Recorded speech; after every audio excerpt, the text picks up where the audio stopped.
అయిపోయినాడు. కంటికి కనిపించినంత ఎత్తు, ఆకాశం అంత ఎత్తు నీరు చేరిపోతుందట. ఈ సృష్టి అంతరించిపోయినాడు. అప్పుడు ఎవరు ఉండరు, మొత్తం అంతమైపోతుంది. ఆ రోజట ఆ శ్రీ మహావిష్ణువు ఆకాశం అంత ఎత్తు నీరు చేరిపోతే అంత ఎత్తులో బొట్టపత్ర రూపముతో ఒక మర్రి ఆకు పైన పడుకుని ఉంటాడట.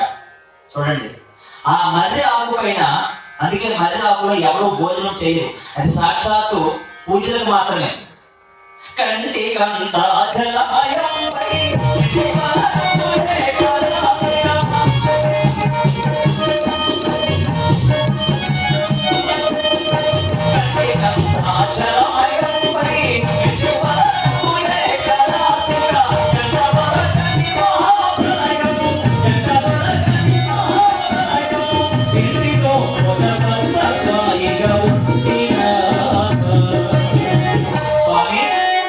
అంత హాయిగా పడుకున్నావా?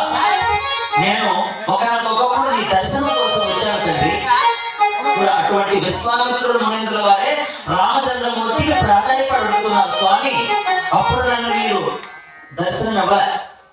పుట్టిన లక్ష్మీదేవి కాళ్ళు వదులుతూ ఉంటే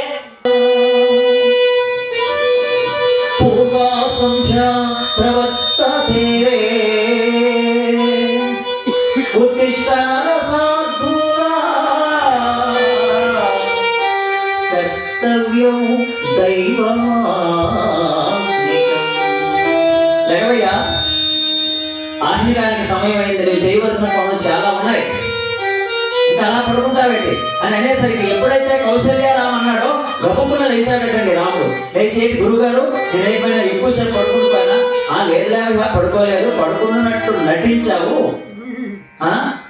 నీకు ఒక నిద్ర అని చెప్పి ఆ రామలక్ష్మణుడు ఇరువుని కూడా ఆ సరైన నదిలో స్నానం ఆడించి చక్కనైనటువంటి 2 విద్యలు నేర్పారండి విశ్వామిత్ర మునీంద్రుల వారు. ఏంటి ఆ విద్యలు? బల, అతి బల. అంటే 6 మాసాల పాటు తిండి లేకపోయినా నిద్ర